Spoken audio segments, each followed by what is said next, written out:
mes frères, Dieu n'est pas intellectuellement connaissable, Dieu est spirituellement découvrable.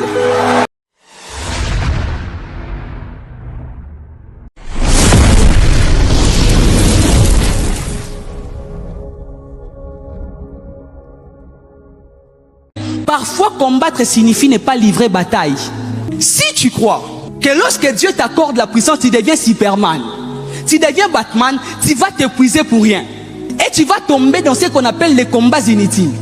C'est ainsi que lorsque l'apôtre Paul est en train d'exhorter Timothée, son fils, il dit: mon fils, selon les prophéties qui ont été faites précédemment à ton sujet, combat les bons combats de la foi. Pourquoi? Vous savez, le problème avec les combats inutiles, c'est que les combats inutiles t'épuisent. Au moment des vrais combats de la destinée, tu n'auras plus de force. Raison pour laquelle tu es en train de t'épuiser pour rien. Tu touches à gauche, tu touches à droite. Dieu leur dit, il n'y a rien pour vous à posséder là-bas. Écoutez mes frères, même Jésus, lorsque ce n'était pas le temps d'être crucifié, il fuyait.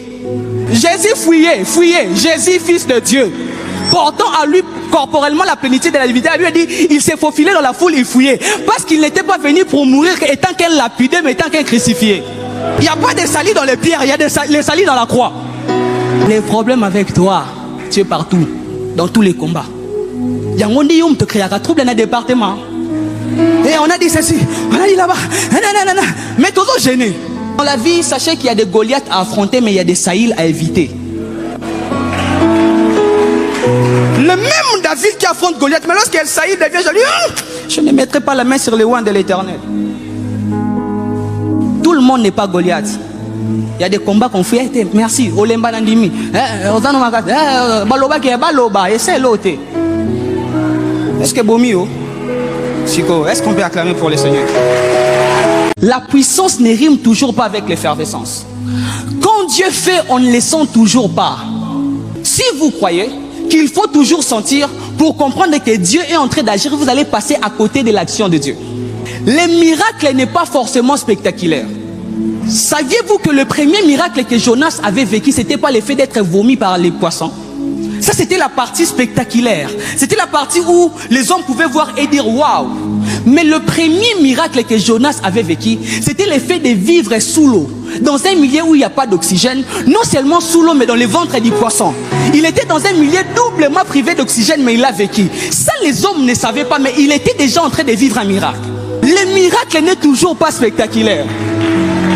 Le problème avec beaucoup, c'est que depuis que Alpha a commencé, il n'est pas encore tombé sous l'onction. Depuis que Alpha a commencé, il n'a pas encore vu des visions. Ainsi, c'est dit, j'aimerais te dire, peut-être que Dieu est en train de faire de grandes choses dans ta vie, mais dans les silences et dans les calmes.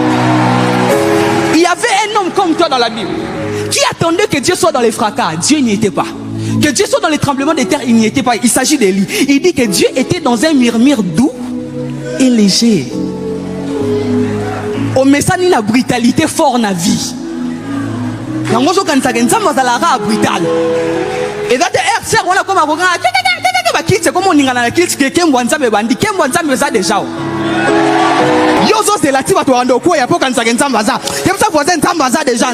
déjà. Depuis que Christ est mort à la croix, les voiles du temple a été déchirées. Nous sommes dans une saison de ciel ouvert. Il dit à l'Éternel, désormais. Donc c'est une nouvelle ère, c'est constant, c'est quotidien.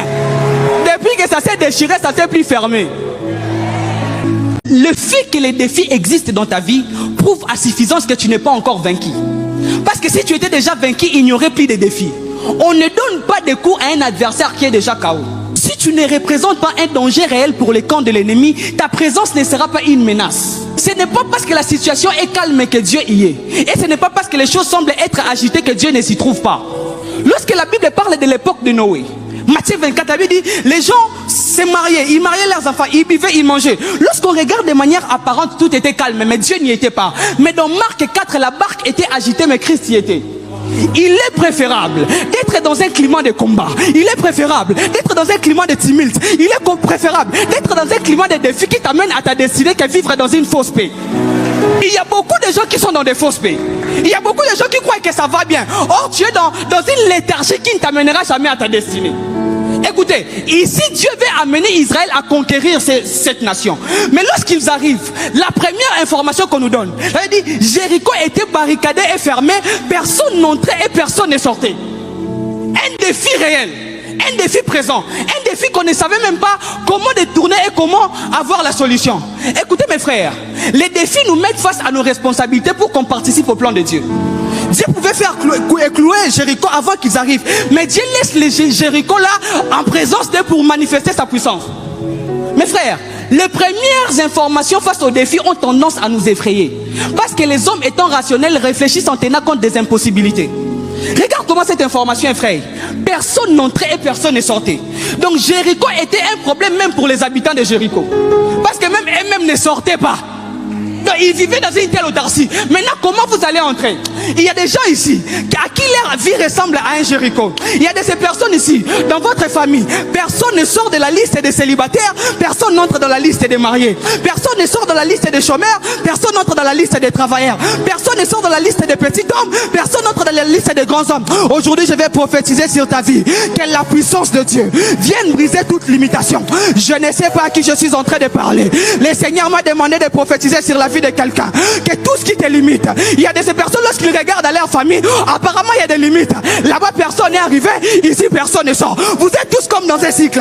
Je prie le Seigneur que l'ange de la délivrance de Dieu, que l'Éternel envoie son ange de délivrance, qu'ils sont en train de briser des limitations. Je prie pour quelqu'un ici qui lorsqu'il regarde à sa vie, il ne sait pas quelle est l'issue de sortie. Personne n'entre, personne ne sort. Lorsque vous regardez à votre famille, personne n'entre dans la liste des riches, personne ne sort dans la liste des pauvres. Je lève ma main, je prie et je déclare que l'onction de Dieu soit en train de briser les jougs, que l'onction de Dieu soit en train de briser des systèmes établis, que l'onction de Dieu soit en train de briser des limitations. Je ne sais pas qu'est-ce qui effraie tout le monde dans la famille. Tout le monde était effrayé face à Jéricho, mais je prie au nom de Jésus-Christ que les Jéricho de la vie de quelqu'un, que les Jéricho des affaires de quelqu'un tombent au nom de Jésus.